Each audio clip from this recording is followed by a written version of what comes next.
So, good day, sir. I'm Pauljan J. Tambilawan, and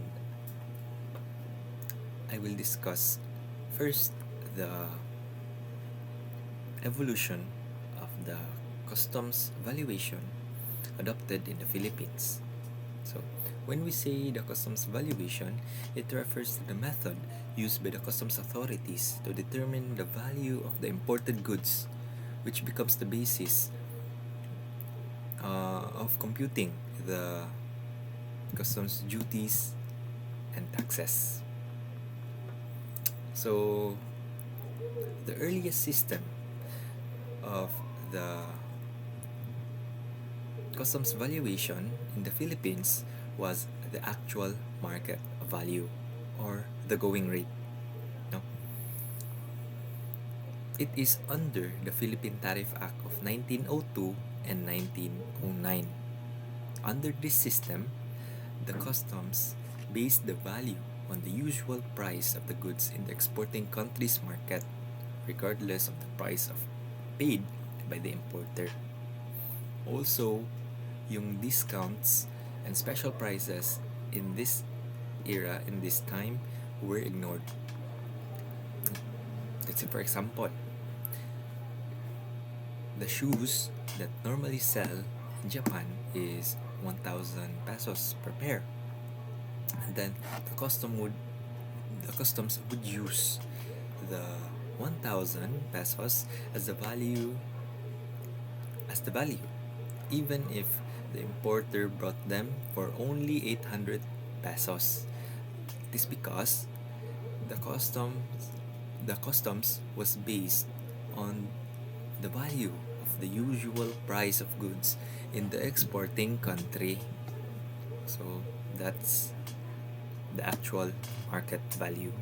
Let's move on to the domestic market value. The Philippines adopted the domestic market value under the Republic Act of 1937.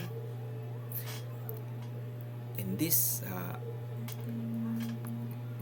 market value valuation system, the customs used the wholesale price of the goods sold within the exporting country. This value already included the internal tax, the packing cost, and the preparation expenses. For example, if yung canned goods sell a wholesale in Australia for 900 pesos per case, so the customs would use 900 pesos even if the importer paid less, because the customs used the wholesale price of the goods sold within the exporting country. No, that's why it is 900 pesos. So let's move on to the home consumption value. It is under the Presidential Decree number 1464.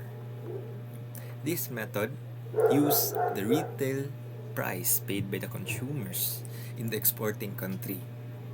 It ignored the wholesale pricing and the actual contract price between the buyer and seller. Let's say, for example, if yung TV is sold for consumers in the Korea for 30,000 pesos, the customs would use that value even if the importer brought it back in bulk for 200,000 pesos. No? It may cause yung overvaluation, which means na yung value ng asset is significantly higher than its actual worth. So that's the home consumption value. So let's move on to the fair market value, or the CIF base. Under the Executive Order number 156. So in this system, the customs added the freight and insurance to the market price, creating a CIF value. It also followed the whichever is higher rule between the invoice price and the published reference value. Let's say, for example, yung invoice price is 500,000 pesos, and the reference value is 600,000 pesos. So in this case, the customs would use the 600,000 pesos because it is higher than the invoice value, that is 500,000 pesos. No? It followed the whichever is higher rule in this market value. No? So that's why it is the customs followed the reference value, which is the 600,000 pesos. So let's move on to the export value or the BDV-like system. It is under the Republic Act number 8181. The valuation was based on the usual export price of the goods sold in the Philippines, generally using the FOB values. It still relied heavily on the reference prices and also did not recognize any discounts. Let's see, for example, yung standard export price ng steel is 40,000 pesos per ton. And then the customs would use that amount even if the importer negotiated for a lower price, because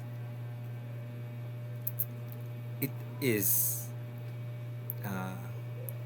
the usual export price of goods sold in the Philippines. So 40,000 pesos is what the customs would use in this valuation system.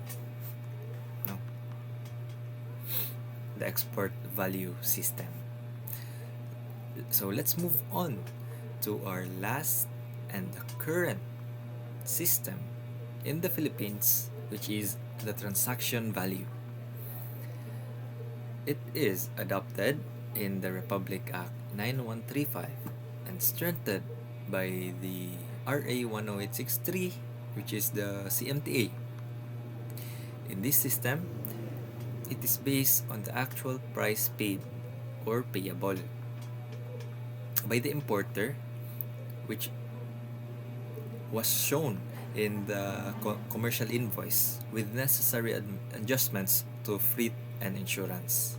Let's say, for example, yung importer nagpay ng 50,000 pesos for a laptop plus 2,000 pesos for the freight and its insurance. So the customs value would be 52,000 pesos.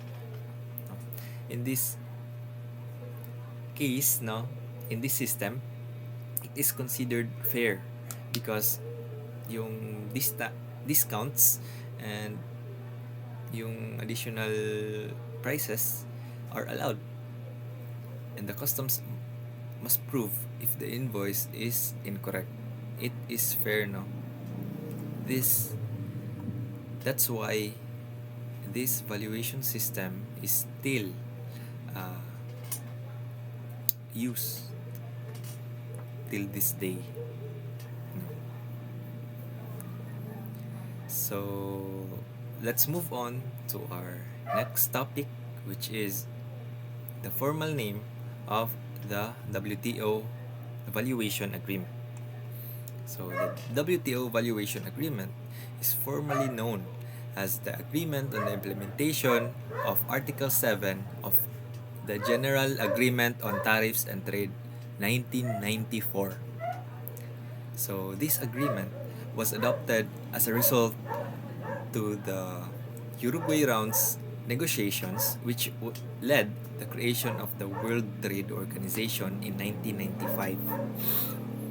It replaced the GATT Valuation Code and established a uniform and fair system of customs valuation